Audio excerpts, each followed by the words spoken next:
Dan Nasidaria menggambarkan itu, lirik apapun, pesan apapun disampaikan. Kadang berat, ngomongin Padang Arafah itu kan berat ya.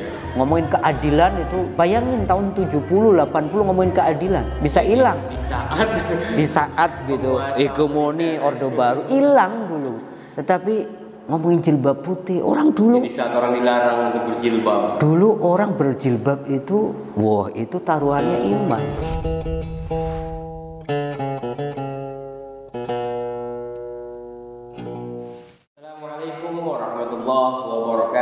Kita berjumpa kembali di channel Tauhid Cinta. Kali ini kita akan membahas sebuah grup yang fenomenal yang sudah eksis sejak tahun 1975 dan sudah berkarya sekitar 47 tahun. Ya, grup ini adalah Nasidaria yang baru-baru ini kemarin baru saja manggung di Jerman. Ya, walaupun Nasidaria ini bertemakan kontennya lebih banyak berbau Islam agama, tapi gaulnya bukan cuma dinikmati oleh kalangan umat Islam. Ini grup yang luar biasa yang sudah 47 tahun berkarya dan telah menghasilkan 350 lagu dari 35 album, luar biasa sekali. Nah, saya akan membahas ini bagaimana kiprah Nasidaria beserta lagu-lagunya dan makna di balik lagu-lagunya, dan juga bagaimana fenomena dakwah melalui musik ini. Dan saya telah ditemani oleh Ustadz Mukhlisin Aziz. Beliau adalah pembina dari channel Tauhid Cinta ini dan juga dosen di Institut Ilmu Al-Quran. Assalamualaikum. Assalamualaikum warahmatullahi wabarakatuh, Mas Rifki. Tadi sempat kita nyanyi perdamaian. Iya. Nah, itu kan lagu perdamaian ya, lagu yang sudah cukup lama ya, sangat relevan sampai sekarang. Di saat misalkan sekarang sedang berlangsung perang antara Rusia dan Ukraina dan kita juga terimbas jadinya gitu ya. Nah, bagaimana sih Ustaz melihat grup Nasidaria ini? Ya, grup yang mengiringi perjalanan hidup saya. Sejak SD ya? Ya, ini lebih muda setahun dari saya kan. Nah, kalau Nasidaria 1975 kan saya 74. Jadi saya hidup dalam suasana musik yang tidak terlalu banyak kan gitu ya. Apalagi di kampung gitu. Setiap kegiatan keagamaan itu Nasidaria itu otomatis gitu. Jadi kalau sudah ada mic, ada tip, ya, masih menggunakan tip dulu, diputar Nasidaria itu berarti ada acara keagamaan dan orang suruh kumpul lah kira-kira. Sehingga lagu-lagunya ya betul-betul melekat ya. Diputar di masjid, diputar di masjid, di pengajian, di acara-acara keagamaan loh, sosial keagamaan itu udah. Bahkan kalau orang bisa mendatangkan Nasidaria grupnya lengkap itu disebut statusnya itu pasti orang kaya kan. Karena grupnya kan luar biasa, anggotanya luar biasa banyak ya. Sekarang 11 ya. Dulu 9, perempuan semua. Itu kan bayangin Mas Rifki, tahun 75 ada grup perempuan bisa diterima masyarakat. Padahal di saat itu kayak semacam gerakan feminisme gitu. Perempuan juga di sektor yang berbeda mungkin juga belum mendapatkan tempat yang sehebat Nasidaria. Jadi itu bukan sekedar Nasidarianya, tapi tahun 75 Nasidaria diterima itu juga pakai hijab. Itu kan, wah, kalau fenomena sekarang pakai hijab itu biasa lah ya orang bermusik, tapi dulu bayangkan itu. Jadi banyak hal yang kita bisa petik dari Nasidaria dengan karya yang luar biasa, konsistensi 47 tahun, 35 album, 350 lagu, dan lagu-lagunya kalau kita coba baca liriknya itu kan gitu, kayak semacam selalu relevan gitu ya. Yang ngomongin tentang ibu gitu kan pasti ya, bahwa kita nggak perlu belajar hadis Nabi bahwa ibu itu punya derajat 3 tingkat lebih tinggi dari ayah. Itu kan sebenarnya refleksi dari hadis ya. Bicara tentang keadilan, bicara tentang perdamaian, bicara tentang Padang Arafah, menggambarkan suasana yang minggu depan kita alami gitu ya, teman-teman kita yang haji. Bicara apa lagi, kota santri, dunia dalam ya, menggambarkan dulu mungkin pesantren nggak begitu dilirik gitu ya. Sekarang kan jadi santri hebat segala macam. Dulu digambarkan tuh kota santri, jilbab putih. Bagaimana Nasidaria mengkampanyekan jilbab putih dengan apa ya, menggambarkan jilbab bukan sekedar jilbab tapi ajar tanggung jawab, kemudian akhlak dan sebagainya, termasuk juga keseharian pengantin baru gitu ya, atau apalagi yang dunia dalam berita gitu ya. Siapa kalau generasi sekarang mungkin nggak kenal dunia dalam berita, tapi kita dulu cuma dapat berita dari dunia dalam berita jam 21.00 gitu ya, dan jam 9 malam, dan itu kita tunggu-tunggu. Dan saya dulu bayangin Mas Rifki, ini hebat penyiar ini, dunia apa berita sebegitu banyak, hafal mereka. Saya baru tahu ketika ikut apa ya, Kadar Mubalik itu praktek ke TVRI. Oh ternyata ada prompternya. Oh dulu bukan, hebat ini, bisa 30 menit bisa hafal gitu. Jadi relevan, lirik-liriknya luar biasa, mudah dimengerti, tetapi yang menarik kemudian 47 tahun bukan waktu yang pendek gitu, butuh konsistensi, butuh istiqomah, walaupun berganti-ganti ya, sudah tiga generasi, dan ternyata diapresiasi Mas Rifi, diapresiasi oleh bukan aja umat Islam, bahkan kemarin itu sudah dijadikan grup pembuka kan di acara di Jerman itu, betapa bahwa kemudian pasti lirik-liriknya diterima oleh mereka. Dan yang menarik ternyata bahwa dakwah lewat musik itu juga nggak ada masalah. Oleh karenanya Mas Rifki, dari perjalanan 47 tahun Nasidaria, saya kira kita belajar beberapa hal ya. Pertama, ternyata dari tahun 75 ternyata musik digunakan sebagai media dakwah itu nggak ada masalah. Nah, terakhir aja kan orang mengharamkan musik, perdebatannya panjang lebar gitu. Yang kedua, ternyata media dakwah itu Rasulullah mengatakan ya antum a'lamu bi umuri dunyakum. Silahkan, yang penting Anda amar ma'ruf nahi mungkar, tapi jalannya bisa berbagai macam cara. Dan ternyata kok dakwah itu dengan media-media musik atau media-media yang lain yang tidak harus tausiah itu kadang-kadang lebih melekat ya, lebih efektif gitu. Dan terbukti semua orang itu dengerin Nasidaria itu sampai benar-benar melekat dalam kehidupan mereka gitu. Bicara tentang banyak hal. Yang ketiga, kita belajar saya kira konsistensi ya. Mohon maaf ya, sekarang ini kan zaman instan ya. Jadi kita lihat orang ini sukses, pengen gitu, pengen lihat YouTuber sukses, pengen lihat Instagram itu influencer sukses, pengen lihat apa-apa pengen, tetapi lupa akan proses.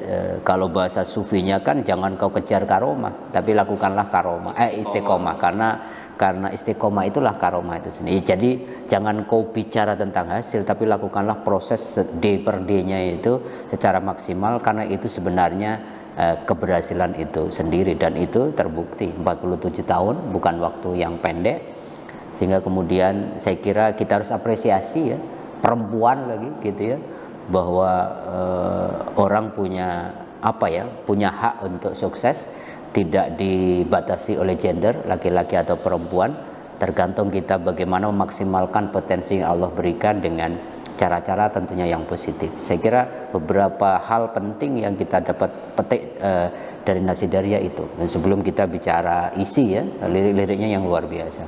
Iya, tadi saya sudah menyebut tentang perdamaian. Iya. Itu kan liriknya luar biasa, perdamaian.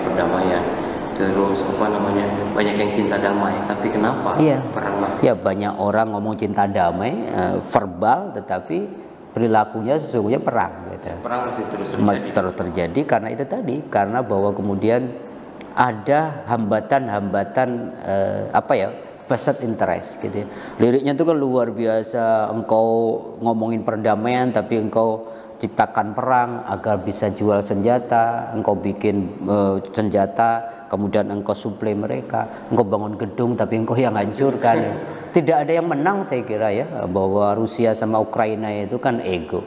Terlepas secara politik kita bisa analisa dengan berbagai macam ilmu, tetapi yang rugi semuanya hancur. Bayangkan itu ribuan orang dampaknya, dan ini dahsyat, udah kena COVID, dampak perang, minyak kemudian naik otomatis gitu, sehingga kemudian BBM juga akan dinaikkan, semua bahan-bahan yang lain juga ikut naik. Jadi saya kira perdamaian menjadi jalan apa ya terbaik, dan kita sudah firm ya Indonesia ya mendukung perdamaian dimanapun, dan insya Allah Presiden kita dalam waktu dekat akan berkunjung ke Rusia, kemudian langsung ke Ukraina. Mudah-mudahan ada titik temu yang membahagiakan sehingga mereka berdua punya kesadaran bahwa ego harus dikesampingkan, tetapi kemudian ada apa ya masyarakat yang terdampak secara langsung maupun tidak langsung, itu yang saya kira lebih harus didahulukan ya.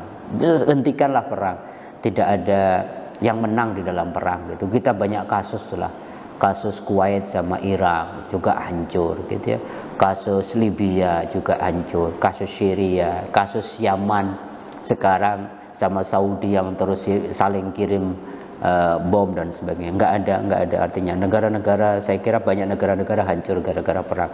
Jadi menarik saya kira, Nasidaria di tahun itu sudah merilis satu judul lagu perdamaian dan isinya sekarang terjadi gitu, lirik-liriknya, jadi luar biasa.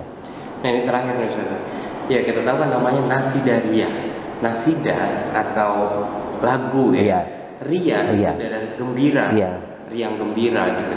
Nah ini kan berdakwah dengan cara yang gembira, dan justru pesannya malah masuk. Betul. Bukan malah berdakwah itu dengan menakut-nakuti, berdakwah dengan ancaman, berdakwah dengan intimidasi gitu dan lain sebagainya. Ini kan luar biasa sebenarnya. Ya terlepas dari lirik-lirik yang lain ya, tapi itu menarik ya bahwa sejak dulu ketika pilihan-pilihan nama pun kan juga tidak sembarangan ya, secara filosofis pasti dipikirkan. Nasidaria, kalau kita sekarang beragama dengan asik, beragama dengan damai, beragama dengan santun, ternyata sudah dimulai oleh Nasidaria bahwa ternyata beragama itu gembira, beragama itu bukan ketakutan. Dan itu Rasulullah dinaskan betul dalam Al-Quran, fabima rahmatin minallahi lintalau, justru dengan rahmat Allah engkau bisa bersikap lemah lembut, walau kunta faddan walidal qalbi lam faddu min hal. Seandainya engkau caci maki mereka dalam berdakwah, engkau lakopi apa ya, engkau lakop itu apa, engkau juluki mereka dengan julukan-julukan yang merendahkan, maka mereka lari dari kalian. Jadi saya kira kita harus belajar banyak dari Nasidaria bahwa ayo beragama itu dengan gembira, beragama dengan cinta, beragama dengan nikmat, beragama dengan santai, beragama dengan damai, dengan asyik gitu. Kita tinggalkan wajah-wajah agama yang pihak lain kemudian merasa terancam dari kehadiran kita lewat kata-kata, lewat tulisan, lewat narasi-narasi, hoax dan sebagainya gitu.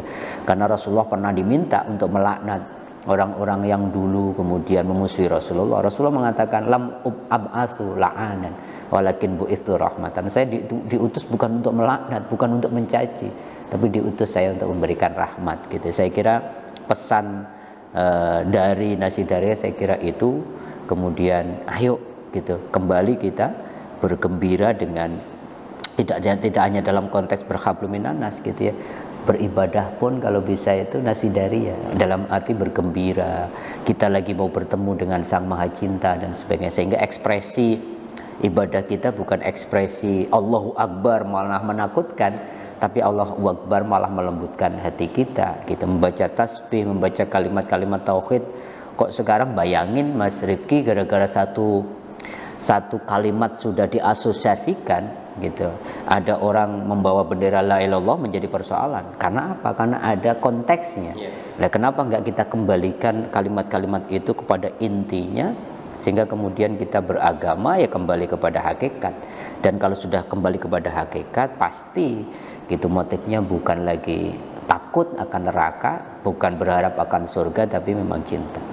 Dan Nasidaria menggambarkan itu, lirik apapun, pesan apapun disampaikan, kadang berat. Ngomongin Padang Arafah itu kan berat ya.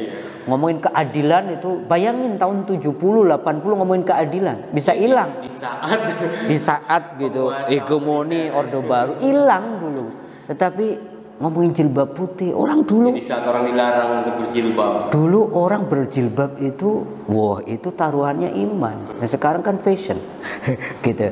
Jadi jangan membayangkan lirik-lirik itu lirik-lirik yang tidak penuh resiko, tetapi dengan lagu sehingga orang menerima pesannya tanpa harus merasa gitu diusik gitu ya, kekuatan-kekuatan apa ya, kekuatan-kekuatan apa kalau bayangannya dulu, kekuatan-kekuatan absolutnya, kekuatan-kekuatan hegemoninya, otoritarnya. Dan itu menurut saya harus kita jadikan contoh ya, cara-cara berdakwah lewat media apapun, tetapi berdakwah, mendakwakan Islam yang wajahnya ramah, yang menggembirakan, menceriakan, sehingga orang belajar agama semakin dalam, bukan semakin tidak bertetangga, semakin semakin eksklusif, bukan, tetapi beragama justru semakin orang lain yang ketemu dengan dia mendapatkan rasa nyaman dengan kehadiran dia. Itu saya kira poin yang paling utama. Oke, semoga ya Nasidaria ini menjadi duta ya. Amin, amin. Duta yang bisa menyebarkan perdamaian, duta yang memang menampilkan wajah Islam yang ramah gitu. Setelah FOB ya. Ya, dan kita tahu kan bahwa ya dengan tampilnya di beberapa negara ya, bukan cuma kali ini aja. Ya. Ya bisa jadi Islamophobia di Barat ya, itu menjadi betul. gitu ya, dan bahkan hilang sama sekali. Oke, terima kasih. Sama-sama. Terima kasih juga atas partisipasinya. Mohon maaf atas segala kekurangan. Wabillahi taufiq wal hidayah. Assalamualaikum warahmatullahi wabarakatuh. Wassalam.